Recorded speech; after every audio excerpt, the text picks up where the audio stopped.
Ooh, B2 Oh, Spirit. hello.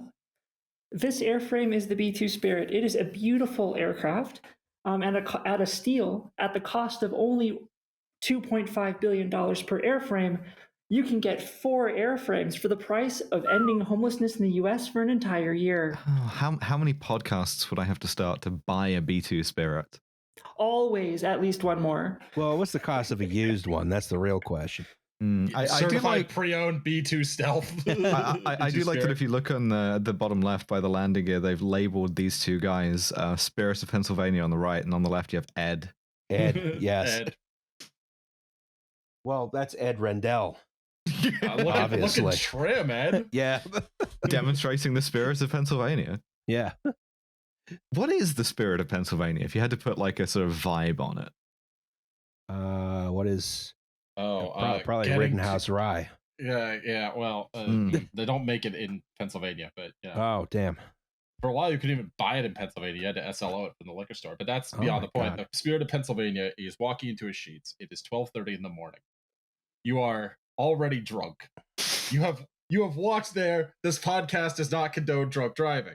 You walk to the Sheetz on Queen Street like I used to do. You go in there and you buy a roll of coke. And then at some point, someone from a rival school says something mean that hurts your feelings, and you start throwing hands at a Sheetz parking lot. And at some point, your hoodie comes off, and you're just shirtless in a Sheetz parking lot. It's 12:45 a.m. You've got a wad of coke, and you don't know where you are. That's the spirit of Pennsylvania. Beautiful. You are wearing Really paints a basketball picture. shorts this entire time. Yeah. I just rewrote this for those of you listening on audio only to say fine wine and good spirits of Pennsylvania. Thank you. Yeah. Can you get it in? All right, I'm going to do some live on air research. Everybody my hang God. tight. Yeah, shut up. Can you order a B2 through the State Store? Can you imagine, man? That would be awesome. I once had, because like Chris really likes Rittenhouse Rye. Yeah, you can get it in store now. Yeah. Yeah, it's really good. I had a bottle of it, and I had someone ask me, "Is this named for Kyle Rittenhouse?" It is not. And the idea No. that someone had put out like a kind of bottled in bond rye whiskey named after the like sort of doughy fascist murderer kid was And like and started producing and bottling it well before Yeah. the incident occurred. It's a 4-year-old rye. strange sort of tenet, you know? Yeah, a little bit of I'd have some conspiracy theories about that. What did they know? Well, it's owned by Heaven Hill. Is it? I believe it is distilled by Heaven Hill. Yeah. I don't know. I believe it is named for Rittenhouse Square or David Rittenhouse, the early American astronomer.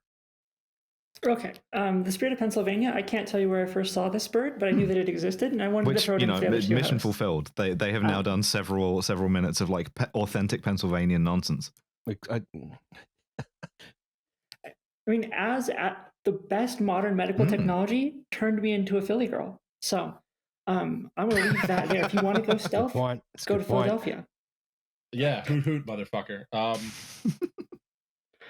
We can either talk about this particular point some more. We can go on to the next slide where we are going to pick up about the changes to modern stealth technology after the F-111. Sorry, after the F-117. I can mention one thing really quickly about the B-2 Spirit, which is that it's crazy how much there's still a bomber mafia in the US Air Force. Like, in a way that there isn't in the RAF, really, because just there wasn't the numbers or the budget for it. But, like, still having air-delivered nuclear weapons, which is one of the things that the B-2 is meant to do, right? It's like, you know... It was intended as air defense penetration, yes. There was a very, very stupid book out about like how a hypothetical war, like nuclear exchange between like the US and North Korea might go down. And in that book, just out, I forget the author's name. In that book, one of the dumber things that directly precipitates World War III, right, is the US retaliating to a North Korean nuclear strike with ICBMs overflying Russia, which, you know, precipitates a Russian retaliation. I'm sure we have war games to prevent this exact problem. Yeah, Yes. you would hope. But one of the things you also have besides submarines is these things. Like if anybody is going to be like penetrating North Korean air defense to like try and kill Kim Jong Un, it's going to be these things. So and they're kind of like, you know, that's going to be a fun time for everyone concerned, and we hope it never happens. But it's what it's for, amongst other things, right? It's like very, very kind of contested, defended airspace. I am not saying anything for very good reasons. Nuking North Korea almost sounds unfair. I mean, I think Just, nuking like, walking anyone is around. kind of unfair, Yeah, right? yeah, Like, that's not. I mean, that's why we have the unfair at a sort of like, right?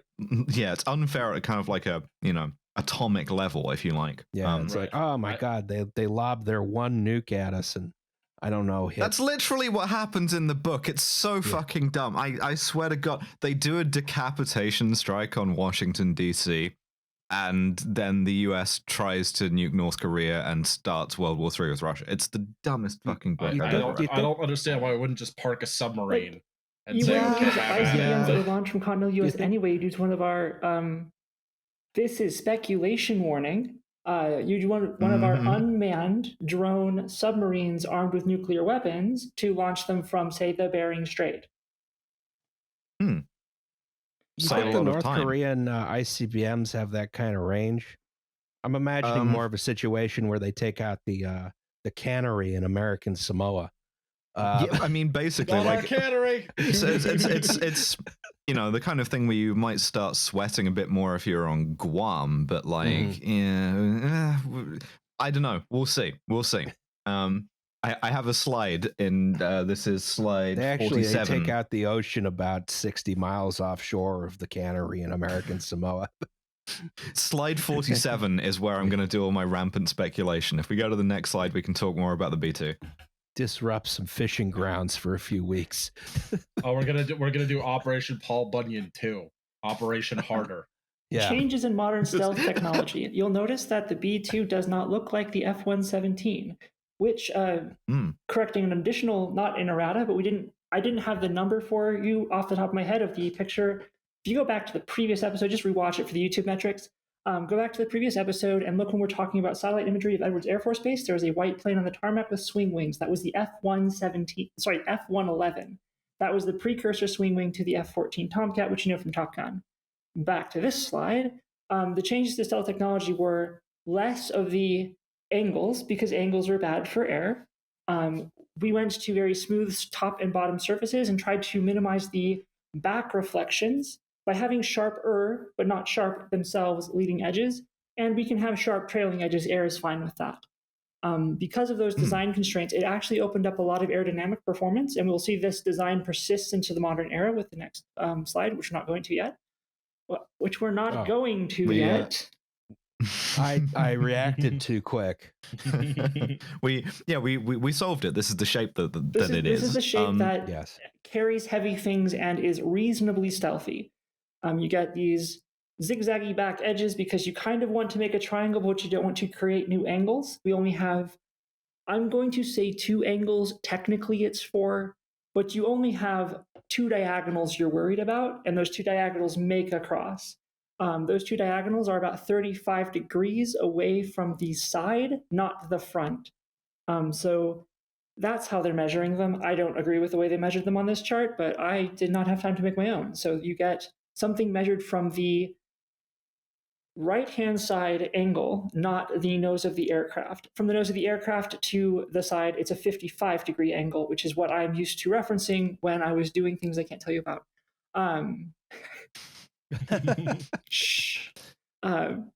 This particular design is really good. We'll see it again in the future. It allows for war crimes to be done without anybody knowing about them. Next slide, please. I don't like the aesthetic of this one. It looks too much like the cartoon Ghost. You know? I was thinking, what if America Bomber, but spookier? This is the B-21. It is a thing that exists. It should not. When the U.S. Air Force, when the U.S. Military Acquisitions Department gave the F-35 away to a different group than the group that created the B-2, after killing my darling doll, my baby, my F-23, they then got into trouble for not giving an aircraft to the makers of the B-2 stealth bomber. And so they created a new bomber program. This, my friends, is a B-21. This is modern day. It is, to my knowledge,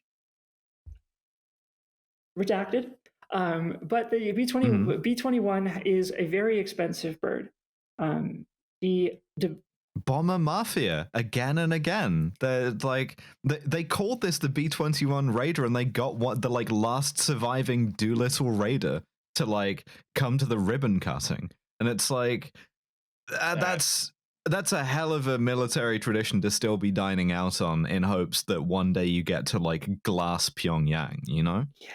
Well, but we do know at least A-10 Mafia, man. It's just me.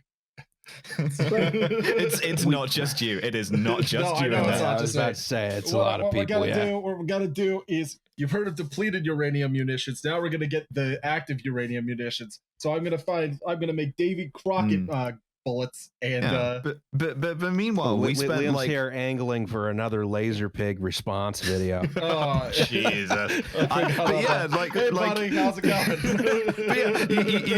you spend like $11 kajillion to create Casper the Friendly Ghost, who thinks only of the Three Gorges Dam, and you're like,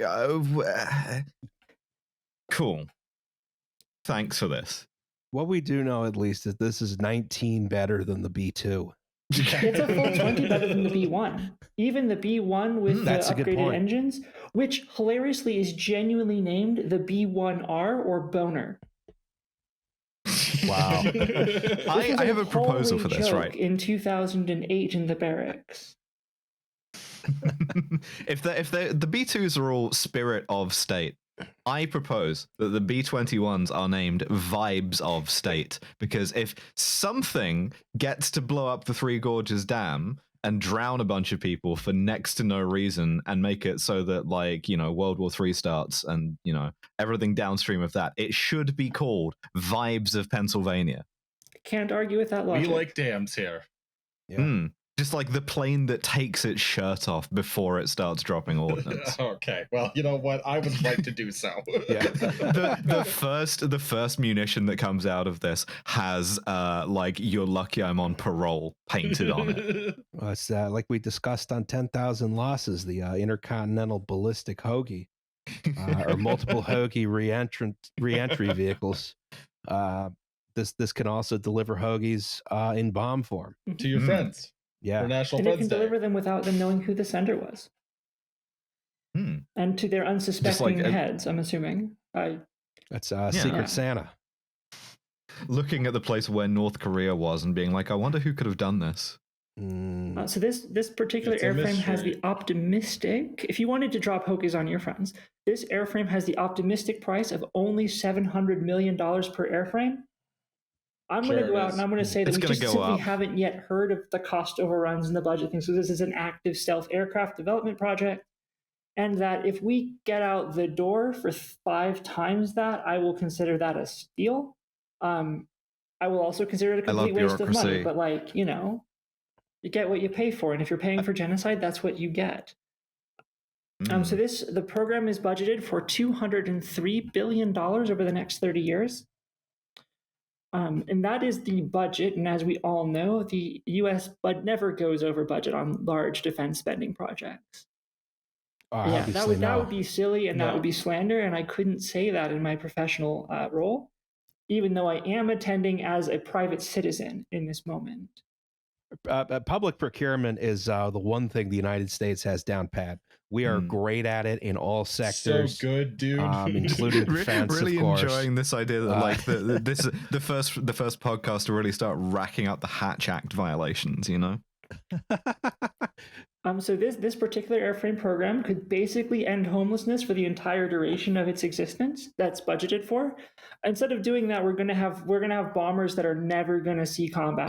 I think you'd have a hard time landing munitions on every homeless person. Jesus Christ! Distributed targets are not a stealth bomber's best target option. Mm-hmm. If you want to avoid one of these things, just go and stand in a field on your own. And make all of your friends stand in like adjacent fields. Just make it not worth the cost of the bomb. The US will drop it Hmm. anyway, but they will only get like 1 out of the 10 of your friends standing out in that 40-acre field. So Yeah, and now Afghanistan is an Islamic emirate, so you know the shit works out, sort of. Exactly. we do what we must because we can. Hmm. Next slide, please. Oh, now we're into the really goofy stuff.